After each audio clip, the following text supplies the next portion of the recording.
E subitamente Pilatos, que tentava aguentar a cabeça na palma da mão direita, começou a cabecear. Em tom mais baixo, contei o que seria a última história. Houve vezes em que aquele humorismo disfarçava uma terrível crueldade. Foi este o caso de um acontecimento ocorrido pouco depois de ser nomeado imperador.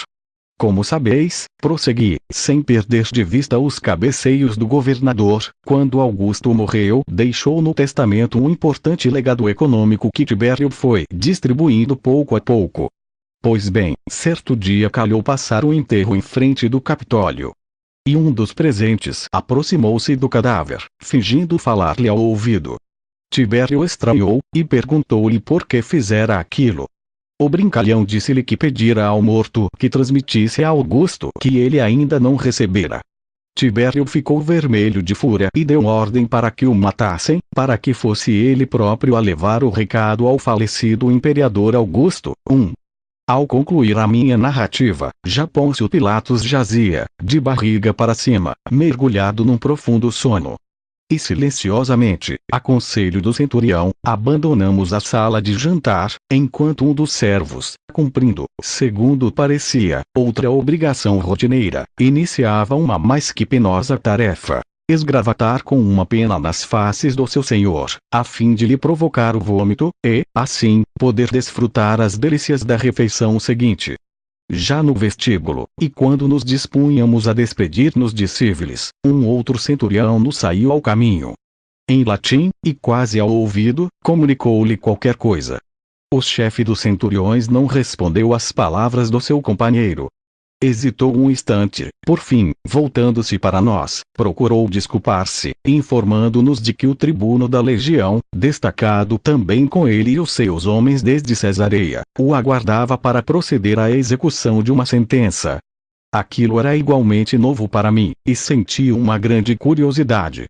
Mas, sem que chegasse sequer a abrir a boca, Cívilis, que parecendo os pensamentos de quantos o rodeavam, deve ter captado os meus desejos e, dirigindo-se a José, disse-lhe, com ar de ironia e desprezo pela sua condição de judeu: se assim o desejardes, podereis agora presenciar mais uma prova da justiça do povo romano. Nem o ancião nem eu tínhamos ideia do que fosse.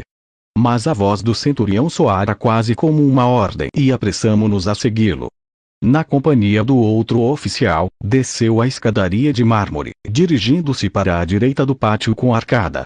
Este encontrava-se deserto, com exceção daquele legionário que continuava a carregar um pesado saco em cima do pescoço e dos ombros e da sentinela que continuava a seu lado. Onde estava o resto da tropa? Não tardei a esclarecer as minhas dúvidas. Ao passar por uma das portas da ala norte do pátio, encontramo-nos de repente num terreiro de pouco mais de 300 pés de comprimento por 150 de largura. Aquele lugar, totalmente coberto de areia branca muito fina, encontrava-se dentro do recinto da fortaleza, ocupando boa parte do seu lado norte. O recinto estava perfeitamente cercado pelo muro exterior da Torre Antônia e pelo conjunto de edifícios da sede romana, nas suas alas restantes.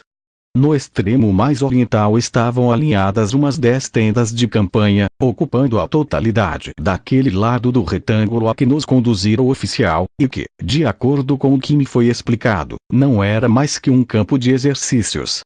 As tendas, confeccionadas com pele de cabra e tingidas num amarelo terroso, apresentavam um teto com duas vertentes.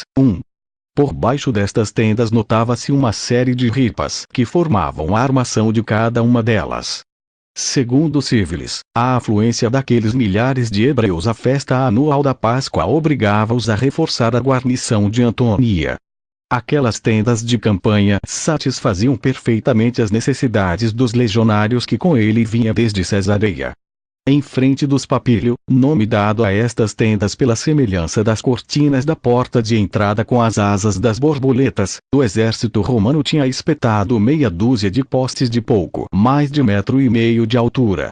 Todos eles cheios de moças, consequência das cutiladas que choviam nestes troncos durante os exercícios. Algumas das espadas e lanças, com um peso que era o dobro do dos pilum e gládios normais, encontravam-se cravados na areia. Os escudos e capacetes nelas apoiados descansavam. Várias centenas de legionários, todos eles de folga, a julgar pela indumentária, tinham se juntado no terreiro, formando grupos e trocando impressões em voz baixa. Ao verem Cívilis, os soldados apressaram-se a abrir-lhe passagem, num respeitoso silêncio. O chefe dos centuriões parou diante dos postes de treino, saudando o tribuno e os centuriões ali reunidos. O primeiro, muito mais novo que Cívilis e de que os restantes oficiais, representava um comando intermédio, responsável, mais que do comando tântico da legião, que era da alçada do chefe dos centuriões, da chefia do seu regime interno. Naquela época, no entanto, a sua importância decrescera consideravelmente. Uma das suas funções era, precisamente, a de iniciar a execução de uma pena capital. O seu vestuário era praticamente o mesmo dos centuriões, se bem que a sua toga ou capa fosse violácea e, geralmente, não trouxesse armas. Os oficiais reuniram-se num brevíssimo conselho. Logo a seguir, um deles deu ordem para que o réu fosse conduzido à arena. De repente, os legionários começaram em remoeio em volta dos dois soldados que acabavam de entrar no campo de treino. Cada um deles carregava nos braços um bom número de paus de 1 metro de comprimento. Entre empurrões, protestos e todo tipo de imprecações, meia centena de romanos armou-se, por fim, com os bastões. E o silêncio caiu novamente sobre aquela massa de valentões. Pouco depois, e pela mesma porta por onde tínhamos entrado no terreiro, vimos aparecer um homem novo, vestido com a típica túnica dos legionários, escoltado por 2 sentinelas. Ao chegar em frente dos centuriões, Cívilis saudou com o braço levantado.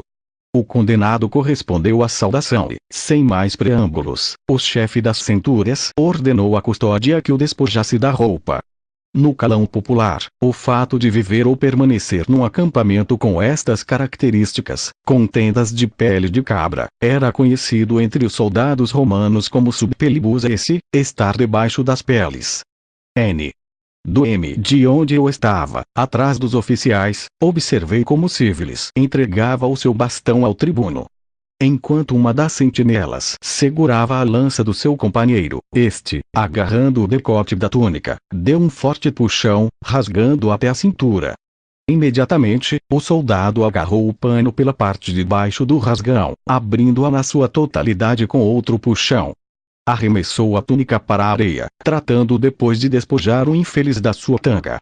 Uma vez nua guarda e os centuriões recuaram uns passos, deixando o réu a meio do círculo formado pelos 40 ou 50 legionários, que tinha pegado uma daquelas varas. Para minha surpresa, o desgraçado nem sequer se mexeu. O rosto empalidecera e os olhos, muito abertos por um terror crescente, pareciam ausentes. O tribuno aproximou-se então do sírio, tocando-lhe suavemente com o sarmento que Cívilis lhe cederá. Imediatamente, como que empurrados por um ódio selvagem e irracional, os legionários caíram sobre a vítima, ferindo-a entre gritos e insultos. O jovem levou instintivamente os braços à cabeça, mas a saraivada de golpes era tal que não tardou em vergar os joelhos, com a testa, rosto e orelhas pisados e cobertos de sangue. Uma vez caído, aquelas feras humanas, a soar ofegantes, só pararam com as pauladas quando o legionário se enrolou, no ovo, enterrando o rosto na areia. Nesse instante, Cívilis fez um sinal a um dos centuriões. E aquele colosso, de quase 2 metros de altura e com a envergadura de um urso, abriu passagem aos empurrões entre a enlouquecida turba. Ao verem-no, os legionários pararam nas suas arremetidas. E o silêncio, quebrado apenas pelas agitadas respirações dos casseteiros, reinou novamente no local. Aquele centurião, chamado Lucílio e a quem as legiões de Panônia tinham batizado com o apodo de Cedo Alterão, porque mal quebrava uma vara nas costas de um soldado pedia outra e mais outra, dizendo sempre Cedo Alteram, cuja imagem já seria difícil de apagar da minha mente, desempenharia um destacado papel na flagelação do mestre da Galileia. Lucílio colocou-se a 1 metro do réu. Arrebatou o pau a um dos soldados e, levantando-o acima da cabeça, vibrou um golpe seco e preciso na nuca do condenado. Ao receber aquela pancada, a cabeça do legionário vergou e o corpo, sem vida, caiu para um dos lados. O apaleamento, fórmula habitual de execução nas legiões romanas, estava terminado. Muitos soldados devolviam os bastões e retiravam-se lentamente do campo de exercícios. E um dos médicos ajoelhou-se diante da vítima, apalpando-lhe o pulso. Mas o golpe de misericórdia do gigantesco subalterno fora decisivo, encurtando, sem dúvida, os sofrimentos do desertor.